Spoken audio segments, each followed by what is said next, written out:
Hello again and welcome to GPA Distance Learning. In our lesson for today, we are going to discuss compare fractions. Before we are going to start, if you have noticed, I have here smiley face and sad face. So later on, we are going to use this one for our self-assessment. If you think that your answer later is correct, then you're going to do happy face. If you think that your answer is wrong, then you're going to do sad face. Now, are you ready? Now let's start. Here are our big questions. What does comparing mean? And how can fractions be compared? Now let's move to our vocabulary words. Now this is just a sort of review. Remember this one, numerator. It tells how many equal parts are being considered. So here in our fraction, 1 here is our numerator. How about denominator? When you say denominator, it tells how many equal parts there are. So here, again, in our fraction, 3 is our denominator. Don't forget, 1 here, the upper number, numerator, and then the bottom number is our denominator.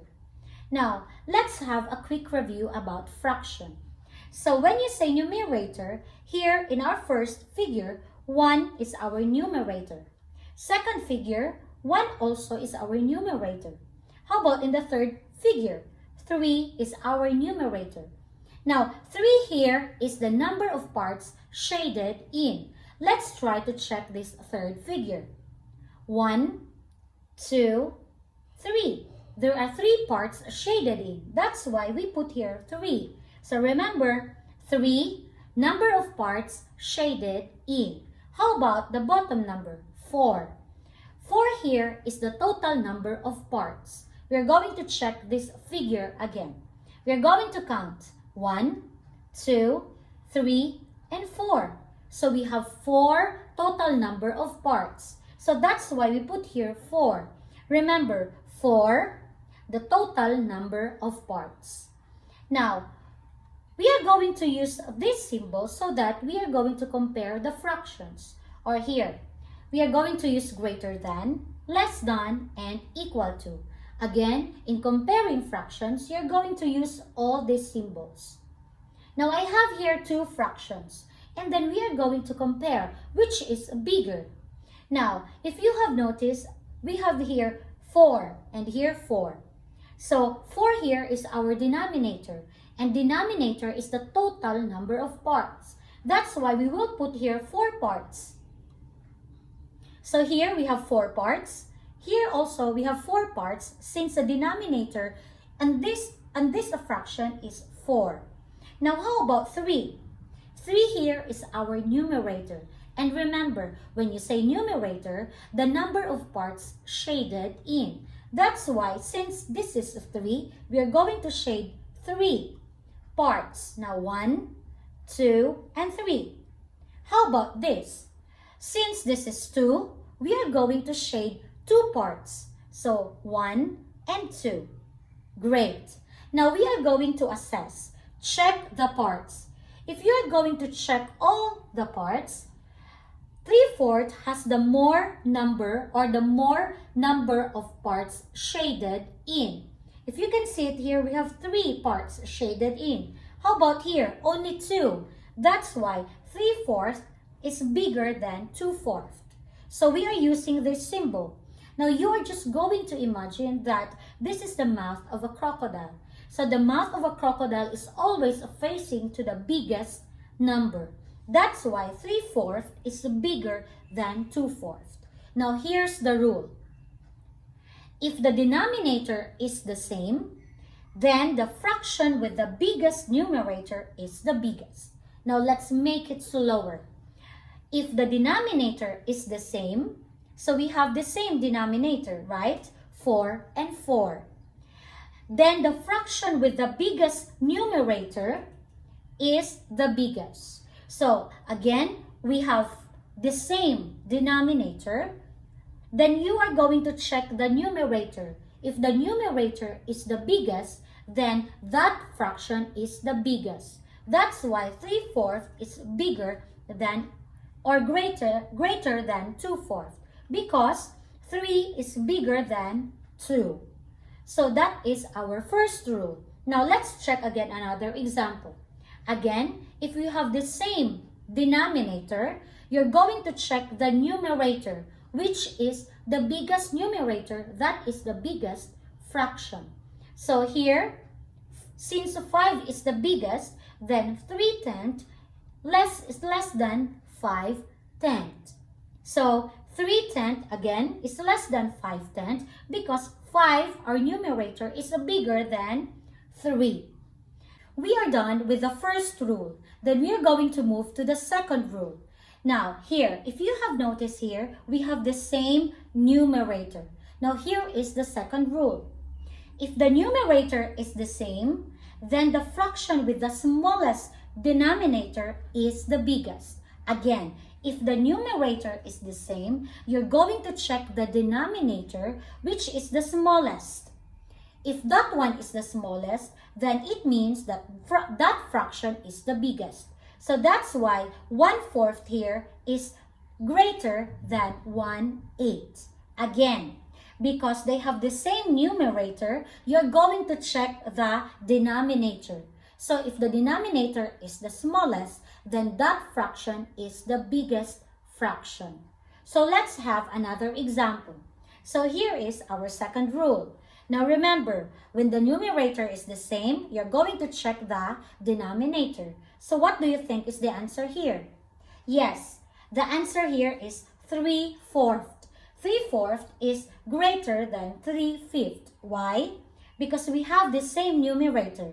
Then you're going to check the denominator. Since 4 here is the smallest denominator, that's why this fraction is the biggest. So 3/4 is greater than 3/5. Now let's move here to these two figures. If you have noticed, we shaded here one part.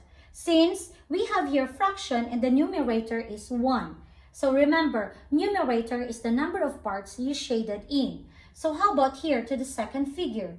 We shaded 2 parts because here it's 2. So we need to shade 2 parts. So if you are going to look at the 2 figures, you're going to notice that they have the same shaded parts. If you have noticed here, half of the shape shaded in. Here also, half of the shape shaded in. So these 2 fractions are equal. So you're going to say 1/2 is equal to 2/4. That's great. Now let's move to this activity. So if you're going to notice, we have here a fraction wall. We are going to use this fraction wall to compare 2 fractions. So I have here 2 fractions, 1/2 and 3/6. Now we are going to find 1/2 here. So here is our 1/2. Great. Now we are going to move to the second fraction, 3/6. Now we are going to check where is 3/6 here. Now there is no 3/6. Because there is no 3/6, you're going to check here the denominator. And the denominator here is 6. You're going to check where is the same denominator. So here, 1/6 is the same denominator with 3/6. So because this is 3/6 and this is only 1/6, we need another 2. So we have 1 already, 2, and 3. Now we have 3/6 now. So we are going to make a line. Let's check. Now, from 1/2 to 3/6, they have the same shaded part. So that's why 1/2 is equal to 3/6. Now, it's easy for us to compare if we have a fraction wall and we know how to use it. Now, we are going to use a fraction wall to answer our activity. I'm going to give you 5 seconds to compare 2 fractions. Are you ready now? Now, let's start. Again, you're going to use the fraction wall to compare 2 fractions. Now, timer starts now.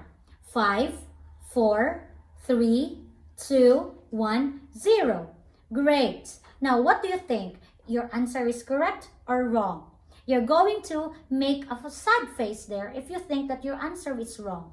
And you make a happy face if you think that your answer is correct. Great. I think you have the correct answer. Now, let's check if your answer is correct. Now, here, we have 1/3, right? Then we are going to find here 1/3. And then the second fraction, 2/8.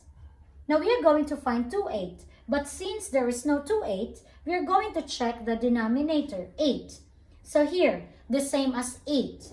So we are going to, because this is 2, we need 2 1/8. So 1 and 2.